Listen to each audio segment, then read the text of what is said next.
Bornholms politi er en kriminel organisation, der går Mette Frederiksens ærne og forbyder lovlydige mennesker adgang til folkemødet. Vi ved jo, at Bornholms politi elsker, når man brænder koran.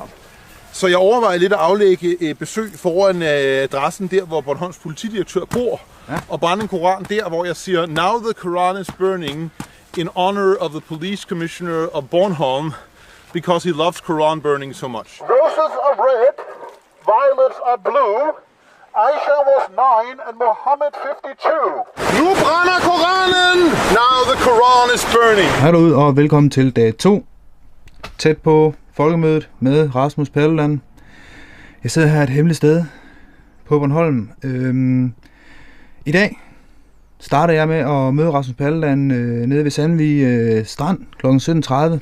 Men først så vil jeg lige tale lidt om den dom, jeg har fået, eller de domme, jeg simpelthen har fået i dag, eller for oplyst i dag. Jeg er blevet dømt skyldig for straffelovens overtrædelse af straffelovens paragraf 264a og har fået 11 dagsbøder af 1.000 kroner, hvilket jo så er en bøde på 11.000. Udover det så gik vi jo efter politiet for ulovlig anholdelse og ulovlig beslaglæggelse. Beslaglæggelsen, de har taget med kamera, de har konfiskeret udstyr for 20.000 kroner, og de har ikke tænkt sig lige umiddelbart at give det tilbage igen. Og anholdelsen, den synes de også, det var helt fint. Jeg talte lige hurtigt med min advokat, Claus Poné, i dag, og der var mange ting i selve dommen, der er helt hul i hovedet. Jeg er dømt for at stå 2 meter fra en kildeport og filme med igennem. Vi er alle sammen siddet, eller mig og min forsvar og anklageren og dommeren har alle sammen siddet og set videoen, hvor jeg tydeligvis står, altså jeg står 15 meter fra, 20 meter derfra, og der er flere af sådan ting, så vi anker helt lortet til landsretten. Det bliver skidskægt. Nå, videre til tæt på folkemødet med Rasmus Paludan.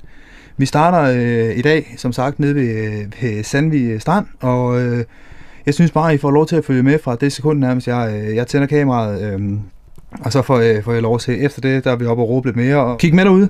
Og i morgen kommer der endnu et afsnit fra den sidste dag på folkemødet, og når folkemødet er forbi, kan jeg afsløre, at der også kommer et afsnit med nogle fraklip, nogle hemmelige fraklip, som først lige kan offentliggøres nu her, når folkemødet er forbi. Så glæder til det.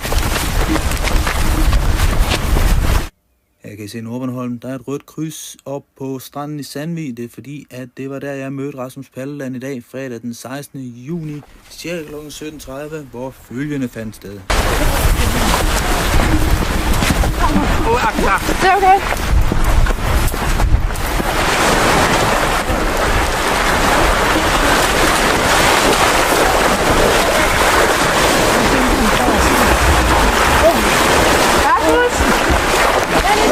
Langt om længe.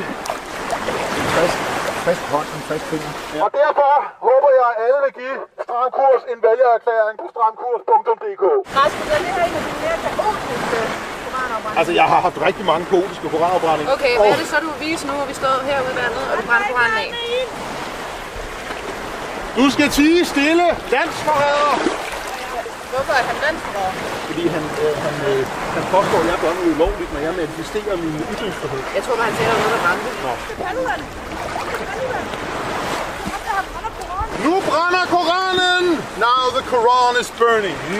And Mette Frederiksen, who is the Prime Minister of Denmark, has done nothing to stop me from burning the Quran. And I think that's because she really likes it when the Quran is burning. Because probably she loves it when somebody mocks Islam.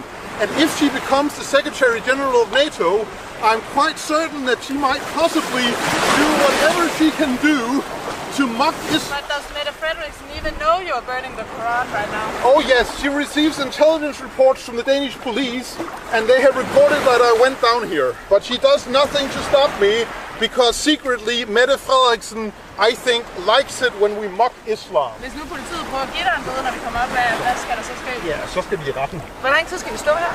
Ja, indtil den er brændt op. Føler du dig for dit budskab ud, når du står dernede i forhold til, og når du står op på vejen eller op på folkemødet? Nej, altså jeg synes, jeg får mit budskab meget bedre ud op i mit telt på folkemødet, som jeg har gjort både i 19 og i 22. Men da jeg er blevet berøvet den ret, helt exceptionelt, så har jeg ikke så mange andre muligheder, end at se på den måde, jeg nu kan. It is very important to understand that we Danes will do whatever we can do to fight the evil religion Islam.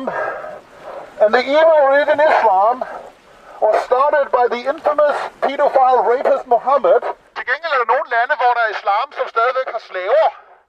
For eksempel Mauretanien.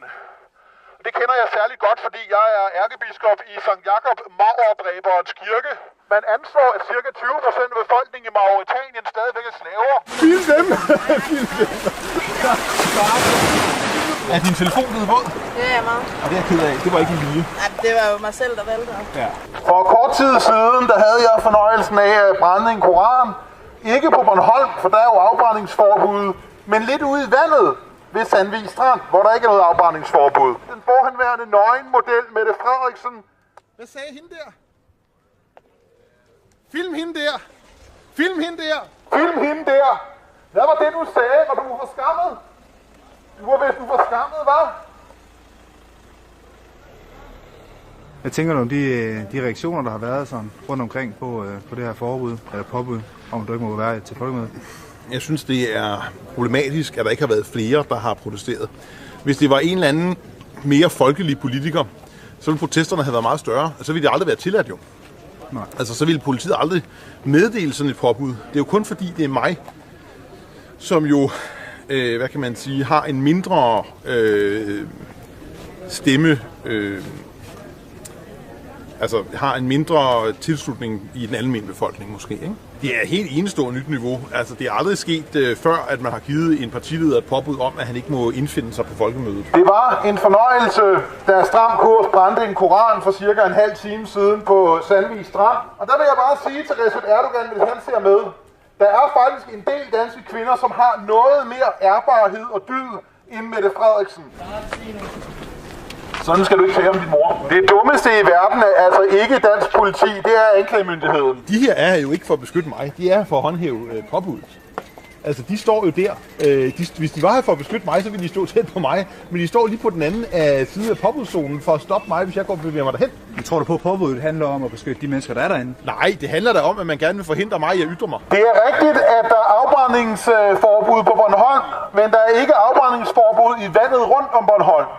Og det er jo derfor, jeg for en halv time siden havde den fornøjelse at brænde et eksemplar af den store luderbog. Og der er også en politimand fra Hjælpepolitiet, der nu er passeret til den sikre side af skiltet, hvilket er mig en glæde. Og så vil jeg sige til ham, som jeg plejer at sige til alle politifolk i Danmark, thank you for hating Islam. Og her en særlig tak til Bjarne Corydon, der for få minutter siden kom cyklende forbi og meget høfligt hilste. Jeg værdsætter altid, når folk er høflige og hilser. Høflighed er faktisk en egenskab, som jeg synes, der er alt for lidt af her i den moderne tid.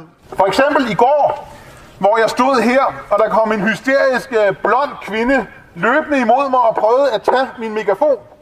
Jeg så efterfølgende fået at vide, at hun er en semikendt person, der hedder Annette. Men jeg vidste ikke, hvem hun var, og hun var helt hysterisk og sagde, at jeg forstyrrede hendes forretning.